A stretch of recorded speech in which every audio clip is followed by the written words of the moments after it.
Bom, vamos lá, o finalzinho da página 98, tá? O exercício 4, falta só os móveis e a professora.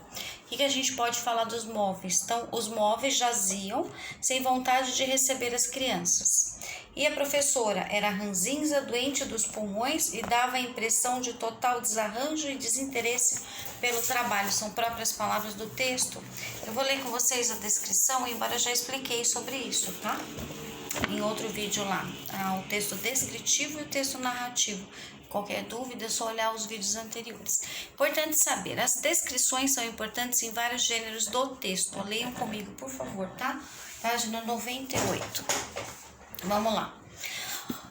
Num conto, por exemplo, por meio de uma descrição, o autor apresenta características do lugar, da personagem, de tudo que é importante para a descrição do clima da narrativa. Então, imagens, sentimentos, etc. Assim, ele cria expectativas, prende o leitor à história, envolvendo na trama. Até expliquei essa história do prende, né? Na aula passada eu li isso com vocês. O texto pode ser descritivo e narrativo. Isso dependerá da intenção do seu leitor. Observe o esquema acima, no Gabriel Ternurinha. Em primeiro lugar, o texto ele expressa uma ideia geral do ambiente, feio, velho, sujo, malcriado, etc. Né? Em seguida, o texto começa a descrevê-lo cada parte do mesmo ambiente, a fim de que o leitor tenha a imagem mais clara do lugar. Para vocês usarem a imaginação, ficar imaginando como é que é essa escola, né? Se é grande, se é pequena, já ficar imaginando as paredes feias, alguns rebocos aparecendo, né? São os tijolos, reboco caindo, né? E os tijolinhos aparecendo e assim por diante. Então, é só para você usar a imaginação. Em seguida, o texto começa a descrever cada parte desse ambiente, para que o leitor tenha uma imagem mais clara do lugar, e ele parte do geral, que é o prédio, para o aspecto mais particular, as paredes e móveis, tá? Depois descreve a personagem que está no ambiente, compondo o mesmo quadro do abandono do lugar. Então, ele vai descrever a professora, depois os alunos e assim por diante. Como conclusão, aí já no finalzinho, né? Retoma a ideia geral apresentada no início do parágrafo, chamando a atenção para o estado de decadência da escola. Portanto, nem sempre basta dizer que, abre aspas, um ambiente é feio ou bonito, fecha aspas. Ao fazer uma descrição, é preciso dar detalhes do lugar, tá? Para onde o leitor consiga imaginá-lo e para que você não perca a hora de escrever. Não se perca na hora de escrever. Faça um plano, um pequeno esquema. Quando estiver sem ideias, escreva tudo o que vier no seu pensamento. Depois selecione o que você achou mais interessante e em seguida coloque as frases em ordem e desenvolva um parágrafo para cada uma das ideias selecionadas. No vídeo passado eu expliquei como esboço. Eu espero que vocês tenham feito, tá? Que era um texto de lição de casa falando sobre essa imagem da página seguinte. Tá? Me mandem, por favor, o que vocês fizeram, o texto descritivo, escrevendo o ambiente onde se passa, quem são os personagens, o que elas estão fazendo, se tem som ambiente, como é, etc. Tá bom? Me passem agora para eu fazer a correção da lição de casa. Enquanto vocês vão fazendo a página 101 e 102, tá? Só que antes eu vou ler com vocês. Relato de memória. Antes de ler, você sabe o que é um relato de memórias? Converse com seus colegas e professores para levantar algumas ideias. Vamos lá. É um depoimento pessoal, tá? Por isso que é um relato de memórias. Alguém relatando algo, um fato, para uma outra pessoa, tá? Pode ser um fato ou pode ser também algo inventado, não tem problema. Agora leia um relato de memórias do escritor, desenhista Ziraldo, conhecido pela criação de personagens famosos como o Menino Maluquinho. Então, esse senhor aqui que está na página do lado é o seu Ziraldo, ele já é falecido, tá? Ele é cartunista também, é escritor e é muito importante na língua portuguesa e é o pai do Menino Maluquinho, tá? Então, sua presença em minha vida foi fundamental. De quem é esse texto? Nova Escola, tá? Editora Abril, e ele foi publicado em 1988. Vamos ler, então. Acompanhe comigo com os olhinhos na leitura da página 100 e depois da página 101. Sua presença em minha vida foi fundamental. É engraçado, eu não tenho um professor inesquecível. Tenho muitos professores inesquecíveis. A primeira professora que minha memória grava não tinha carinho comigo. Botava todos os meninos branquinhos no colo, mas a mim não. Um dia sentei no colo dela, por minha conta e ela me botou no chão. Deve ser por isso que até hoje eu sou maluco por colo feminino. Era uma escola particular. Papai não tinha como pagar as mensalidades.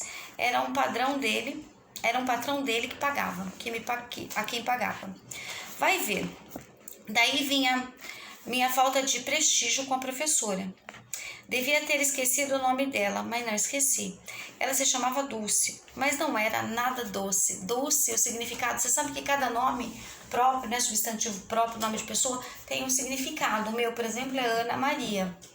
Ana é um nome bíblico, que é a avó de Jesus, e Maria. Então, uma Ana quer dizer cheia de graça e Maria quer dizer senhora soberana. Você sabe o significado do seu nome?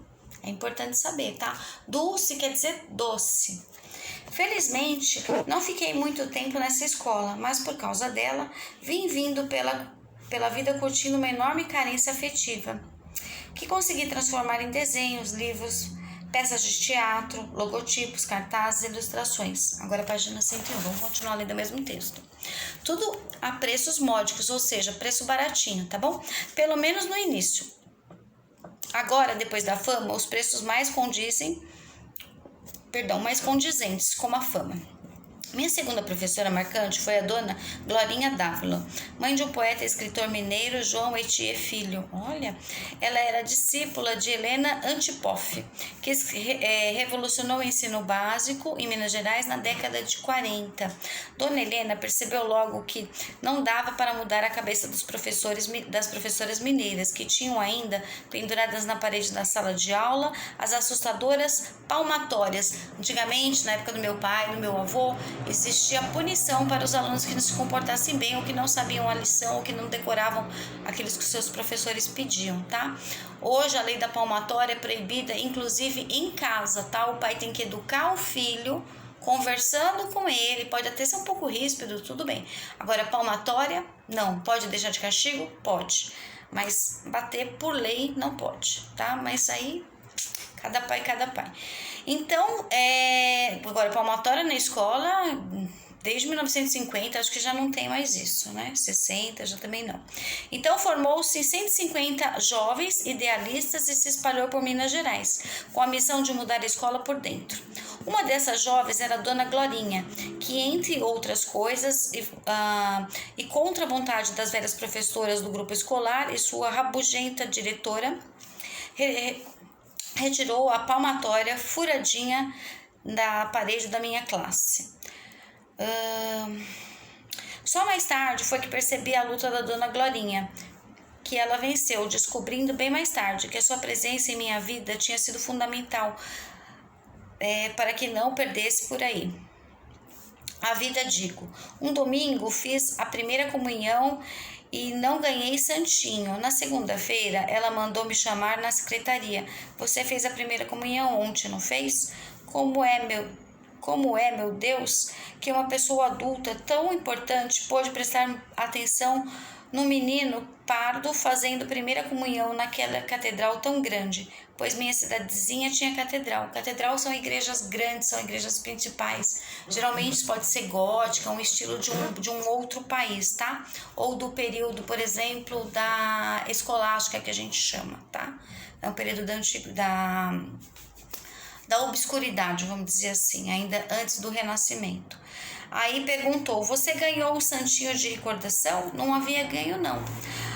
Aí ela abriu a gaveta, tirou um santinho lindo e escreveu uma dedicatória onde lia as palavras brilhante e futuro, tudo entre aspas, que na hora não fizeram o menor sentido para mim. Somente um pouco mais tarde descobri que ela sabia tudo da minha vida, vinha me observando em meio a centenas de alunos do velho grupo e até já havia mandado chamar meu pai para conversar. Engraçado, agora, remoendo essas lembranças, descubro que tive uma professora maluquinha assim. Foi a dona Glorinha Dávila, tão pequenininha, tão frágil, tão bonitinha. Ok? Gostei desse texto, uma história verídica, um relato de memórias, que é a memória do Ziraldo, tá? O pai do menino maluquinho. Agora responda a questão 1 e 2 da página 101 e a página 102 inteira, tá bom? Beijos!